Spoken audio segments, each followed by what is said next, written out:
Dios les bendiga, hermanos, bienvenidos a otra exposición teológica de la palabra de Dios. Un feliz sábado en el nombre de nuestro Señor Jesucristo. Sean bienvenidos a su canal Apología Adventista, donde se hacen estudios profundos, exegéticos y sólidos de las Sagradas Escrituras. Así que en este momento especial de día sábado vamos a estudiar un tema profundo sobre doctrina.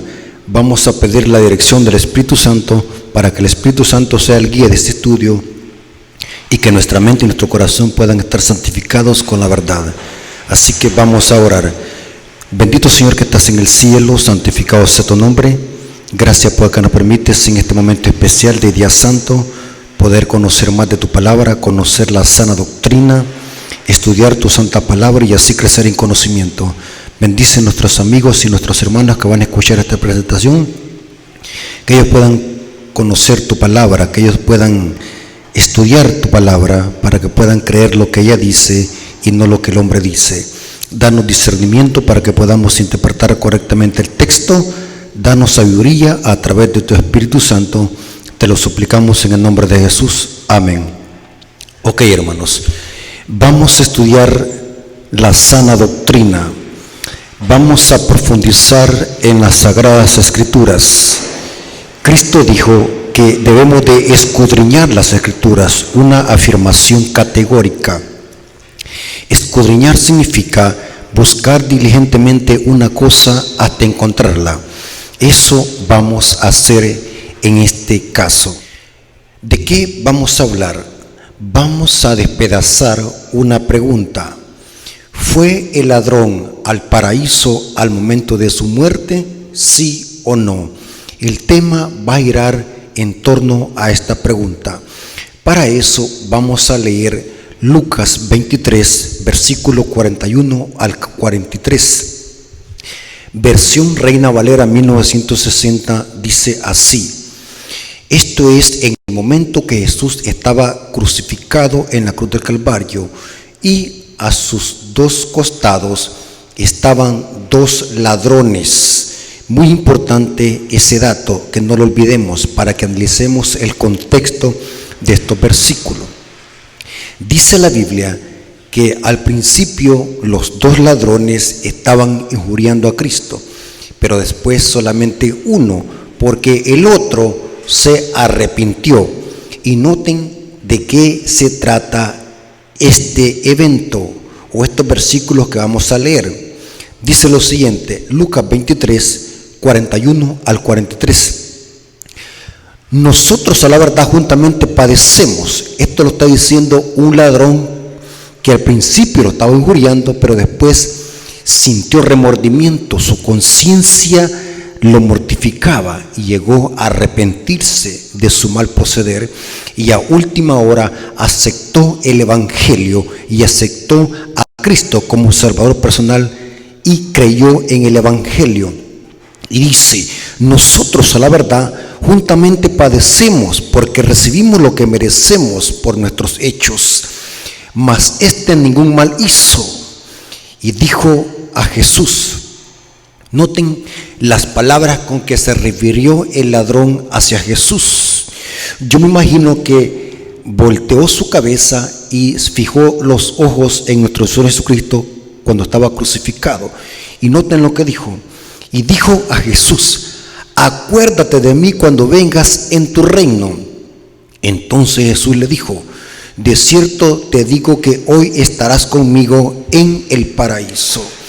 Muy interesante este diálogo que entabló este ladrón con Cristo en el momento de la crucifixión. Ahora, vamos a hacer un análisis profundo y exegético y sólido sobre si es en verdad de que el ladrón se fue al paraíso al momento de su muerte. ¿Por qué quise traer esta exposición? Este acontecimiento lo usan tanto católicos como protestantes para sostener que el alma es inmortal y que al momento que la persona muere se va directamente para el cielo, y usan esta historia del ladrón en la cruz porque ellos sostienen de que cuando una persona muere va inmediatamente al cielo a disfrutar de la gloria. Este es un concepto muy común entre católicos y protestantes. En este caso vamos a hacer un análisis exegético sobre este acontecimiento. Vamos a ver si es verdad de que el ladrón se fue directamente al paraíso cuando Jesús murió. Vamos a ver algo interesante, hermano. Para eso vamos a usar el principio. La Biblia es su propio intérprete. Vamos a dejar que la misma Biblia nos responda esta interesante pregunta, si es verdad que el ladrón se fue al momento de su muerte al paraíso. Para eso vamos a leer de nuevo el texto. Noten lo interesante. El pedido del ladrón no fue irse para el cielo en el momento de su muerte. Lo que está diciendo el ladrón, lean correctamente el texto. Lo que pide el ladrón es lo siguiente: acuérdate de mí cuando vengas en tu reino. La solicitud, el deseo de este ladrón no es irse al paraíso o al cielo al momento de morir. La petición de este ladrón es clara, diáfana y concisa. Acuérdate de mí cuando vengas en tu reino. O sea, el ladrón no está diciendo llévame al cielo al momento de morir, ni tampoco lleva mi alma al paraíso. El ladrón tenía bien en claro cuál es el concepto de muerte y resurrección según la Biblia. Repito, para entender este texto tenemos que analizar cuál es el pedido del ladrón. La petición del ladrón es: acuérdate de mí cuando vengas en tu reino. No llévame al momento de la muerte para el paraíso, o lleva mi alma, o lleva mi espíritu. No es esa la petición. Acuérdate de mí cuando vengas en tu reino. La petición es clara, y esta es la clave para seguir interpretando qué es lo que quiso enseñar o decir el ladrón en relación con la respuesta de Cristo. Porque Cristo le dijo: de cierto te digo que hoy estarás conmigo en el paraíso. Vamos a ver que este ladrón tenía bien claro el concepto de muerte y resurrección. Según la Biblia, ¿cuándo es que nosotros recibiremos la recompensa final? Según la Biblia, ¿cuándo es que los muertos reciben su recompensa? Vamos a ver que no es en el momento de morir, sino es cuando Cristo venga por segunda vez, porque eso es lo que está diciendo el ladrón: acuérdate de mí cuando vengas en tu reino. La solicitud es clara, porque los muertos no reciben su recompensa al momento de morir, sino que la recibirán cuando Cristo venga en su reino, en su gloria. Porque vamos a ver, según la Biblia, cuando la persona muere, va al sepulcro. Vamos a ver en este estudio que el ladrón, cuando murió, no fue al paraíso, sino que se fue al sepulcro. Y vamos a hacer un análisis para que quede claro este estudio. Y si algún hermano tenía alguna confusión sobre este tema, o algún católico enseña estos errores, o algún protestante enseña estos errores, puedan sugerirle este video o mandarle este video para que él pueda quedar claro según lo que dice la Biblia. Porque la Biblia hay que escudriñarla, no solamente hay que leerla. Según la Biblia, hermanos, la recompensa los muertos la recibirán cuando Cristo venga por segunda vez. Noten cómo dice Mateo 16, 27. Porque el Hijo del Hombre vendrá en gloria de su Padre con sus ángeles. Entonces pagará a cada uno conforme a sus obras. ¿Cuándo va a ser la recompensa? Cuando Jesús venga por segunda vez. Y esto lo tenía bien en claro el ladrón, porque el pedido es: acuérdate de mí cuando vengas en tu reino. Noten lo que dice Pablo en 1 de Tesalonicenses 4:16. Cuando que los muertos en Cristo reciben su recompensa, en el momento de la resurrección, cuando Cristo viene por segunda vez. Dice 1 Tesalonicenses 4:17, porque el Señor mismo, con voz de mando, con voz de arcángel y con trompeta de Dios, descenderá del cielo, y los muertos en Cristo resucitarán primero. Aquí es donde el ladrón va a recibir su recompensa, cuando los muertos en Cristo resuciten primero. Esto lo tenía bien en claro el apóstol Pablo también. Noten lo que dice 2 Timoteo capítulo 4 versículos 7 al 8. 2 Timoteo capítulo 4 versículos 7 al 8. Dice Pablo: a Pablo se le reveló que él iba a perecer y que Nerón le iba a cortar la cabeza. La historia dice que fue Nerón el que decapitó al apóstol Pablo. Y dice Pablo aquí: he peleado la buena batalla, he acabado la carrera. ¿Cuándo es que a los maratones, a los que ganan en una maratón, se les da su trofeo? Cuando terminan su carrera, el que gana. Pablo estaba muy familiarizado con las maratones de Grecia, las carreras de Grecia. Y Pablo sabía perfectamente bien que solamente aquel que llegaba hasta la meta era digno de una corona o de un trofeo. Y Pablo usa esa clase de analogías para aplicarlo al plan de salvación, a la carrera del cristiano. Y se lo aplica a él mismo. Y dice: he peleado la buena batalla, he acabado la carrera, he guardado la fe. Por lo demás, me está guardada la corona de justicia, la cual me dará el Señor juez justo en aquel día. Noten que Pablo no está diciendo que él iba a recibir la recompensa cuando se muriera, sino en aquel día. Y no solo a mí, sino también a todos los que esperan su venida. Los justos reciben su recompensa cuando Cristo viene por segunda vez, y los muertos en Cristo resucitarán primero, no cuando mueren. Esto es un error que ha sido propagado por las religiones de misterio antiguo y que ha sido propagado por la Iglesia Católica, la doctrina del alma inmortal.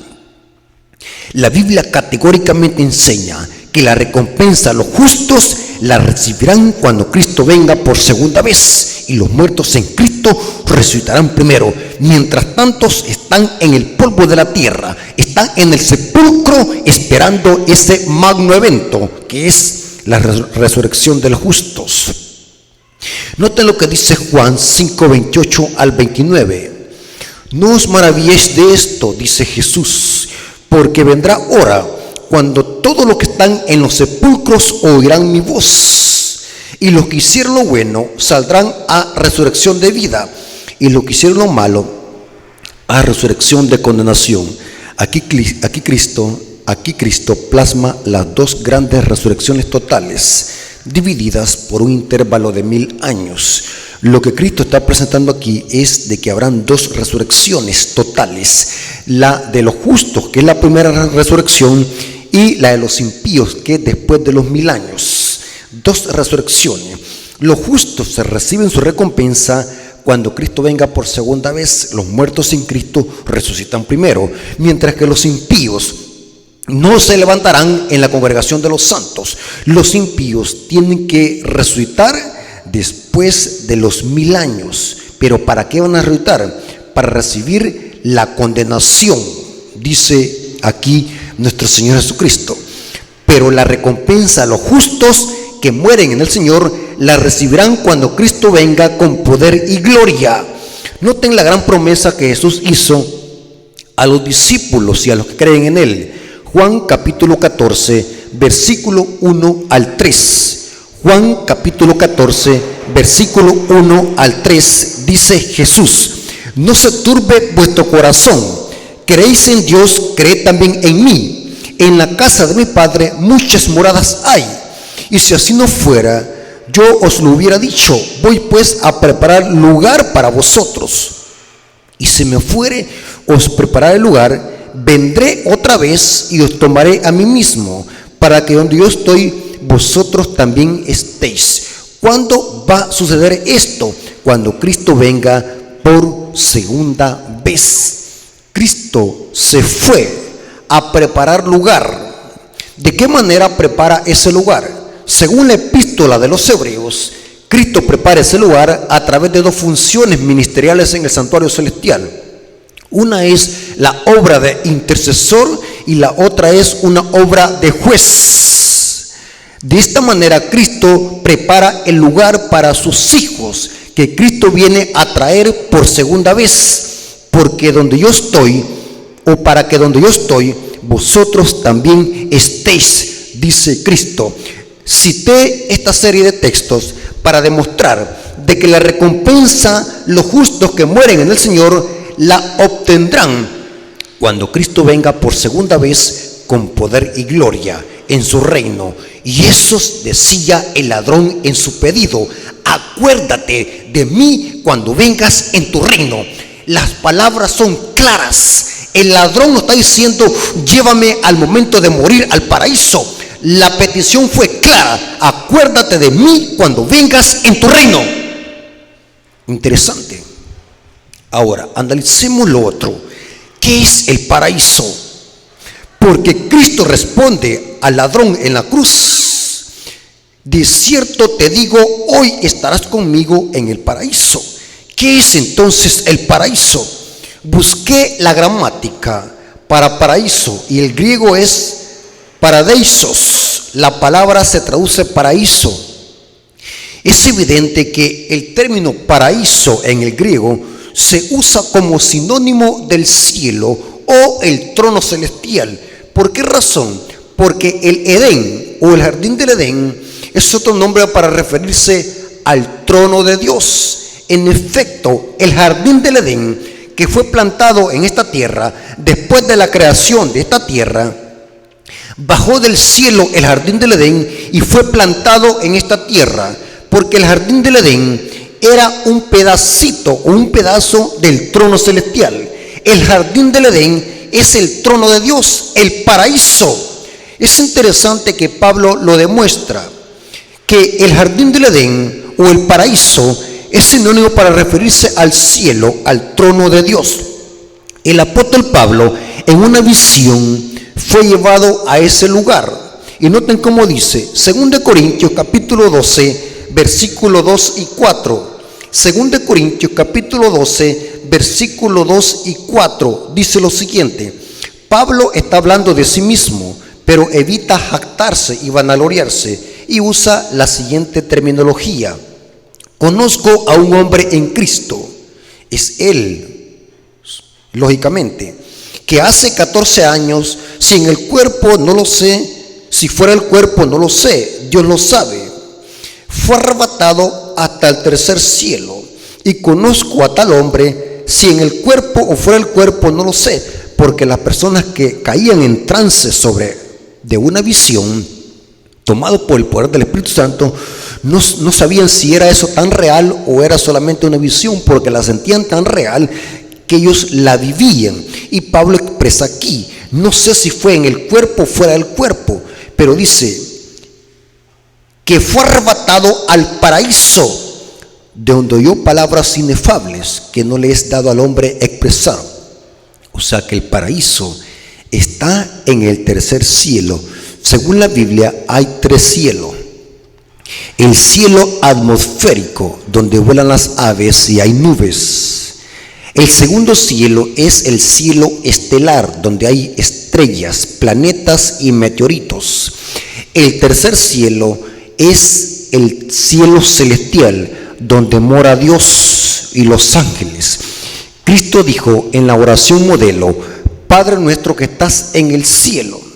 Es otro nombre para referirse al paraíso. El paraíso es sinónimo del cielo, el trono de Dios, donde está el jardín del Edén. Apocalipsis 2:7, hablando de la promesa para los vencedores, dice lo siguiente. Apocalipsis 2:7 dice: el que tiene oído, oiga lo que el Espíritu dice a las iglesias. El que venciere, le daré a comer el árbol de la vida. ¿A dónde estaba el árbol de la vida? En el huerto del Edén, o sea, en el paraíso. Y sigue diciendo: el cual está en medio del paraíso de Dios. Es una referencia que se refiere al cielo, al trono de Dios, porque el paraíso allá está. Es interesante que cuando venga de nuevo la Nueva Jerusalén, en medio de la Nueva Jerusalén viene ese paraíso, el jardín del Edén. Esto lo dice Apocalipsis 21, versículo 1 al 3. Y lo repite Apocalipsis 22, versículo 1 al 5. Leamos lo que dice Apocalipsis 22, versículo 1 al 5, donde se presenta que en la Jerusalén, en medio de la Jerusalén, viene otra vez el jardín del Edén, el paraíso. ¿Y de dónde desciende la Nueva Jerusalén? Desciende del cielo, según Apocalipsis 21, 1 al 5. Pero leamos Apocalipsis 22, 1 al 5, dice: después me mostró un río limpio de agua de vida, resplandeciente como cristal, que fluía del trono de Dios y del Cordero, y en medio de la calle de la ciudad y al uno y al otro lado del río estaba el árbol de la vida, que produce 12 frutos, dando cada mes su fruto, y las hojas del árbol son para sanidad de las naciones. Pero noten que viene en medio de la Jerusalén, de la ciudad santa. En Apocalipsis 2:7 se habla de esta promesa para los vencedores, que van a tener derecho a comer de ese fruto del árbol de la vida. Apocalipsis 2:7 dice lo siguiente el profeta: el que tiene oído, oiga lo que el Espíritu dice a las iglesias. El que venciere, le daré a comer del árbol de la vida, que está en medio del paraíso de Dios. Tremendo, hermanos. Importante este dato para entender la petición del ladrón en la cruz y la respuesta que Jesús le dio a este ladrón, que entre los protestantes y católicos ha causado una gran confusión, porque ellos son indoctos de las Escrituras. Ellos no conocen esta clase de temas porque están embriagados con el vino de Babilonia. Por tanto, hay que desintoxicarlos con las mismas Escrituras. Es evidente que el paraíso es el cielo.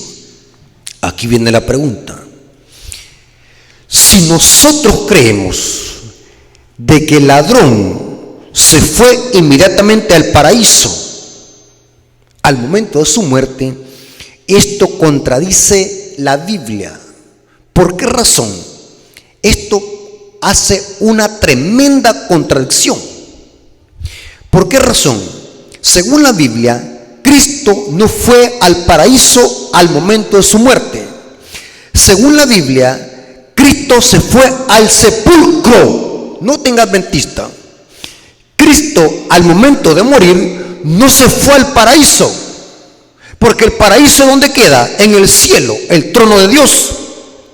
Cristo cuando muere va al sepulcro, fue sepultado un viernes a la puesta del sol, pasó el sábado en el sepulcro y resucita muy de mañana el primer día de la semana. Por tanto, aquí vemos una aparente contradicción. Noten que digo aparente, porque vamos a ver la explicación correcta de este texto y de estas palabras que Jesús le dijo al ladrón en la cruz.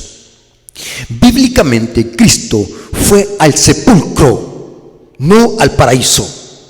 Noten lo que dice Lucas 23, versículos 54 al 56.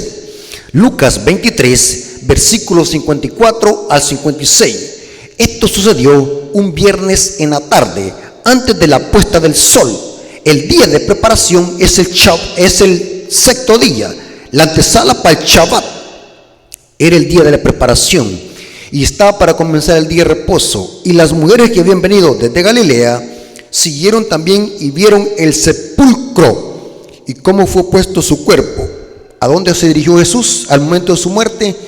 Al sepulcro. No se fue al paraíso, al sepulcro. Y vueltas prepararon especies aromáticas y ungüentos y descansaron el día del sábado conforme al mandamiento. Noten que Cristo cuando muere es dirigido al sepulcro, no al paraíso. Y resucita muy de mañana el primer día de la semana. Lucas 24, versículo 1. Lucas 24, versículo 1 dice lo siguiente: el primer día de la semana, muy de mañana. ¿Cuál es el primer día de la semana? Equivale al domingo, pero en la Biblia se le llama primer día de la semana. Muy de mañana vinieron al sepulcro trayendo las especies aromáticas que habían preparado y algunas otras mujeres con ellas, pero ya Jesús había resucitado. Jesús resucitó en las primeras minutos del primer día de la semana, en los primeros segundos, podemos decir. Para resucitar, Cristo no necesita horas y horas. Eso es un santiamén. O sea, Jesús, cuando se ocultó el sol, muy de mañana, resucitó. Es interesante, hermanos, lo siguiente. La Biblia enseña de que Cristo, después de que fue muerto, pasó el sábado en la tumba y resucita muy de mañana, el primer día de la semana. Sucede algo cuando resucita en las primeras horas del domingo. Dice que se encuentra con María Magdalena muy de mañana. Esto lo dice Juan 20:17. O sea que Jesús aún no ha subido al cielo, que es el paraíso. Noten lo que respondió Jesús en San Juan 20:27. Jesús le dijo a María Magdalena: no me toques, porque aún no he subido a mi Padre, mas ve a mis hermanos y diles: subo a mi Padre y a vuestro Padre, y a mi Dios y a vuestro Dios. Esta expresión, no me toques, en la Reina Valera 60 no da la fuerza del texto griego. En el texto griego esta expresión tendría que decir: no me detengas, o no me abraces, o no me estés impidiendo ir al cielo, a mi Padre. Porque María Magdalena estaba tan gozosa al ver a su maestro que quería abrazarlo, porque estaba feliz por haberlo visto resucitado. Y Cristo le dice: no me detengas, porque tengo que subir a mi Padre y a vuestro Padre. Noten que aún el primer día de la semana, cuando Cristo resucita, aún Cristo no ha subido al paraíso. ¿Cómo es que encontramos que Cristo le dice al ladrón: de cierto te digo que hoy estarás conmigo en el paraíso? Aquí vemos una aparente contradicción, entre comillas, aparente. Noten qué interesante. Cristo asciende al Padre, pero después desciende otra vez y baja y está con los discípulos 40 días. Esto lo dice Hechos capítulo 1, versículo 3 al 4. Hechos capítulo 1, versículo 3 al 4, dice lo siguiente: a quienes también después de haber padecido, se presentó vivo con muchas pruebas indubitables, y apareciéndoseles durante 40 días. Esto es después que el hecho del acontecimiento de Juan 20:17, donde Jesús le dice: no me toques a María Magdalena. Jesús ascendió, pero volvió a bajar. O sea, en esta ascensión, de cuando Jesús le dice a María Magdalena: no me toques, es donde ascendió con esas primicias que resucitaron con Cristo al momento de su resurrección. Es interesante, hermanos, que aquí Lucas dice que Cristo estuvo, después de que Cristo ascendió al cielo y después de su resurrección, estuvo con los discípulos 40 días, hablándoles acerca del reino de Dios, y estando juntos les mandó que no se fueran de Jerusalén, sino que esperaran la promesa del Padre, la cual les dijo: oísteis de mí. A los 40 días, Cristo asciende al cielo, se para frente al santuario celestial, y durante esos 10 días, antes de que viniese el día del Pentecostés o la fiesta de las semanas, el Padre invistió a Cristo como sumo sacerdote para que empezara a ministrar en el santuario celestial. Y en la evidencia de eso, o el aviso terrenal de ese acontecimiento que estaba pasando en el cielo, de la investidura de Cristo como sumo sacerdote, se anunció a través del derramamiento del Espíritu Santo en el día del Pentecostés. Era un anuncio que Cristo en el cielo estaba siendo ungido como rey, como sumo sacerdote. para ministrar en el santuario celestial. Y a los discípulos se les esparcieron lenguas de fuegos, porque el Espíritu Santo venía como un viento recio del cielo. Era un anuncio potente de lo que estaba sucediendo en el cielo. La investidura de Cristo por el Padre como sumo sacerdote para ministrar en el santuario celestial. Entonces, aquí vemos otra pregunta. Entonces significa que si Jesús no fue al paraíso al momento de su muerte, entonces solamente queda otra pregunta. Entonces Cristo le estaba mintiendo al ladrón. Entonces Cristo le mintió al ladrón. No puede ser, porque Cristo no miente. Cristo dice la verdad. Él es el Dios de verdad. ¿Cómo es posible entonces esta explicación? ¿Cómo desencriptamos este mensaje? Porque Cristo claramente le dice al ladrón: de cierto te digo, hoy estarás conmigo en el paraíso. Entonces, si Cristo no fue al paraíso al momento de su muerte, entonces aquí los metimos en otro problema que necesitamos responder, y es lo siguiente. Esto es sencillo, hermano. Solamente necesitamos profundizar en la Biblia. Si usted y yo estudiáramos la Biblia y dedicáramos más tiempo a la Biblia, no anduviéramos repitiendo las blasfemias y herejías que dicen protestantes y católicos para justificar esta doctrina satánica del alma inmortal. Este versículo tiene su correcta explicación. ¿Cuál es la correcta explicación? Sencillo. Tome papel y lápiz y anote lo que vamos a decir en este momento. Cristo no mintió al ladrón, ni tampoco el ladrón se fue al paraíso al momento de morir, porque Cristo tampoco fue al paraíso al momento de morir. Entonces, ¿cuál es la explicación? Sencillo. La Reina Valera 1960, que es la que estamos estudiando o citando al principio, fue traducida por personas que creían en que el alma es inmortal. Casiodoro de Reina y Cipriano de Reina Valera eran grandes promotores de la teología del alma inmortal. La Reina Valera 60 tiene muchos errores que, si no se estudia a profundidad el texto griego y se compara con otras versiones más apegadas al texto, podríamos llegar a establecer una posible contradicción y una confusión teológica. La Reina Valera 60 está mal traducida en el texto de Lucas 23, 41 al 43. La Reina Valera 60 traduce el texto así: de cierto te digo que hoy estarás conmigo en el paraíso. Esta es una mala traducción. ¿Cómo lo sabemos? Sencillo. Tomen papel y lápiz para agarrar esta información. Las Biblias que nosotros tenemos no fueron escritas en inglés, ni en español, ni en francés, ni en portugués, ni en catalán, ni en latín. Las lenguas maternas en que se escribió la Biblia fue hebreo, arameo y griego. La mayor parte del Nuevo Testamento fue escrito en griego, excepto el libro de Mateo, que primordialmente fue escrito en arameo y después fue traducido al griego. Pero la mayor parte del Nuevo Testamento fue escrito en griego. Era el idioma común en los tiempos de los apóstoles, el griego. Ahora, el texto griego no tiene signos de puntuación. Los signos de puntuación solamente se usan en algunos idiomas, mayormente en el latín y el español castellano.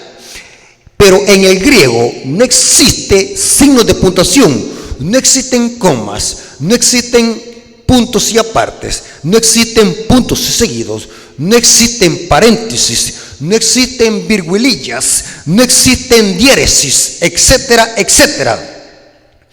El idioma griego, esta palabra, de cierto te digo, hoy estarás conmigo en el paraíso, es una frase unida, no tiene signos de puntuación. Por lo tanto, y esto lo arregla, otras versiones de Biblia arreglan este error. El texto griego el adverbio hoy podría modificar tanto el verbo digo como el verbo estarás. Por lo tanto, lo que necesitamos saber es si Jesús quiso decir te digo hoy o hoy estarás.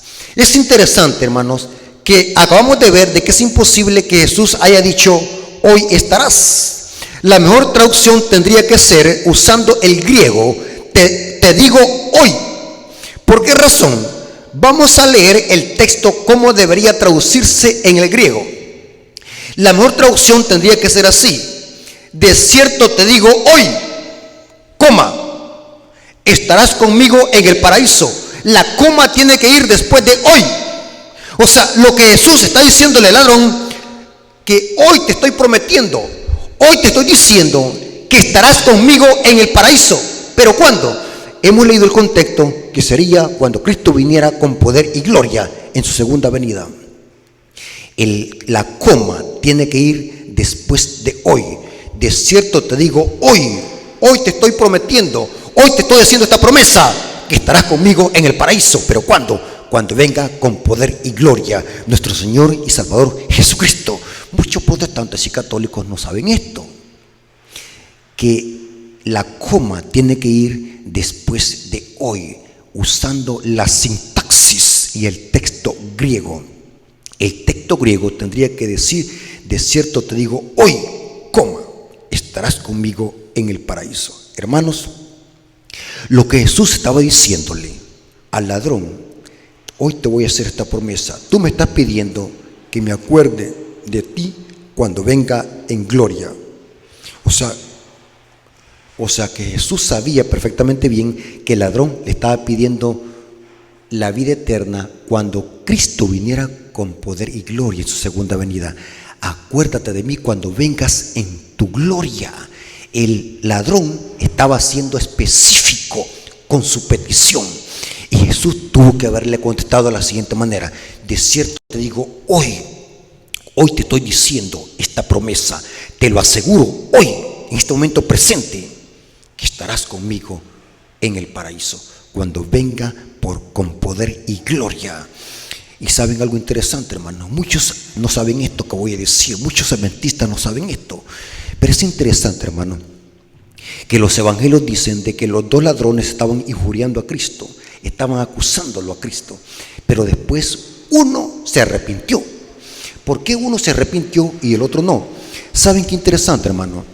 Leí esta cita que está en el libro Deseado a toda la gente, página 697, párrafo 1. Tiene sentido lo que dice Elena de White en este párrafo. Y dice que este ladrón que se arrepintió a última hora y que el evangelio lo llegó a aceptar a última hora, era una persona que conocía el evangelio, conocía el camino verdadero, y que se había apartado por sus malas amistades y lo habían extraviado. O sea que de alguna manera este ladrón que se está arrepintiendo en la última hora de su muerte conocía lo bueno y lo malo, conocía el evangelio, posiblemente venía de padres cristianos o de un lugar donde le habían enseñado los mandamientos de Dios y el evangelio, la palabra de Dios, y al final se convierte. Hermanos, noten cómo dice esta cita, Deseado a toda la gente, página 697, párrafo 1, dice: durante su agonía sobre la cruz llegó a Jesús un rayo de consuelo. Fue la petición del ladrón arrepentido. Los dos hombres crucificados con Jesús se habían burlado de él al principio, y por el efecto del padecimiento uno de ellos se volvió más desesperado y desafiante. Pero no sucedió así con su compañero. Este hombre no era un criminal empedernido, había sido extraviado por las malas compañías, pero era menos culpable que muchos de aquellos que estaban al lado de la cruz vilipendiando al Salvador. Había visto y oído a Jesús y se había convencido por sus enseñanzas, pero se había desviado de él por los sacerdotes y principales de los príncipes, procurando ahora ahogar su convicción. Se había hundido más y más en el pecado, hasta que fue arrestado, juzgado como criminal y condenado a morir en la cruz. En el tribunal y en el camino al Calvario había estado en compañía de Jesús y había oído hablar a Pilato. Ningún crimen halló en él. Y se cita Juan 19:4. Había notado su porte divino y el espíritu compasivo de perdón que manifestaba hacia quienes le atormentaban. En la cruz vio a los muchachos que hacían gran profesión de religión sacarle la lengua con escarnio y ridiculizar a Jesús. Esto lo conmovió y lo llevó al arrepentimiento a este ladrón en última hora que se había extraviado. Hermanos, nunca juzguemos la vida de alguien. Puede ser que a última hora se convierta y se arrepiente de sus pecados y recibirá la salvación. En el cielo habrán sorpresas. Y aquí vemos una de ellas. Muchas personas al momento de su agonía creerán en Jesús y lo aceptarán como su único y suficiente Salvador. Por eso, hermanos, juzguemos el pecado, no a la persona. En el cielo habrá sorpresas. Gloria a Dios, porque este es el Evangelio. Cristo vino al mundo a salvar a los pecadores, dijo Pablo, de los cuales yo soy el primero. Cristo vino al mundo para salvar al mundo en Él, porque la única forma de ser salvos es a través de los méritos de nuestro gran Dios y Salvador Jesucristo. Hermanos, bendita esperanza para todos aquellos que creen en el Evangelio. Tendrán esa dicha que tendrá el ladrón cuando Cristo venga por segunda vez. Irnos junto con el ladrón al paraíso y recibir la recompensa por Jesús cuando venga con poder y gloria.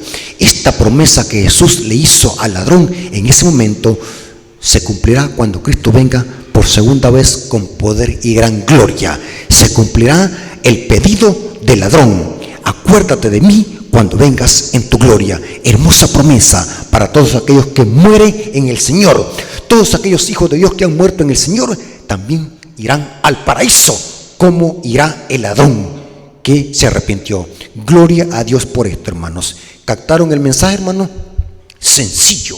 La explicación está en que la coma debe ir después de hoy. De cierto te digo, hoy estarás conmigo en el paraíso. Dios nos bendiga y que todo sea para la honra y gloria de nuestro Padre Celestial. Vamos a orar. Bendito Señor que estás en el cielo, santificado sea tu nombre. Gracias por tu palabra, por tus promesas y por este estudio que hemos tenido profundo de tu palabra. Danos discernimiento para que podamos siempre estar estudiando constantemente tu palabra, para no dejarnos enredar por doctrinas erróneas y malas interpretaciones del texto. Danos discernimiento, bendice a nuestros hermanos y nuestros amigos, que todo sea para la honra y gloria de tu nombre. Te lo suplicamos en el nombre de Jesús. Amén. Ok, hermanos, como siempre les decimos, suscríbanse al canal, activen las notificaciones, recomienden este mensaje a otras personas que están confundidas respecto a estos temas y sigan orando por este ministerio. Gloria a nuestro Dios. Amén.